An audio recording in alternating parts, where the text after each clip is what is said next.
Merry Christmas, guys. Today we are back with a very interesting video. Actually, we are going to make a folder for each and every country we have here. We have so many names.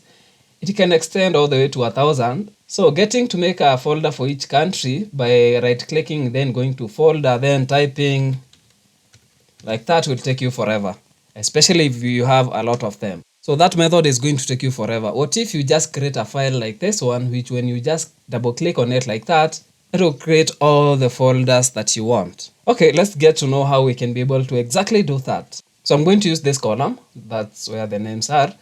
But I want to insert a new column here. So Control Shift plus. So what I want to do is to add MD in front of every name. MD in caps like that. Control E. That's all the way down. So we have all the names going all the way down. So highlight everything from here. Control Shift down. You have all the names, then open Notepad and then paste the names that you copied. Then save this. You click on Save As.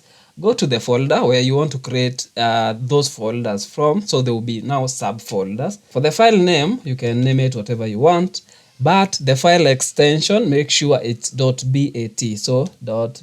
Make sure you put this at the end of whatever name that you're going to give your file. Click on Save. We are now done. You can close everything. So we are now back to our folder. If I want to create all those folders, I just need to double click on the file that we just created like that, and all the folders will come. If you find this useful, give us a like and share to people that will be interested in it. Follow us on YouTube, and Happy New Year 2023.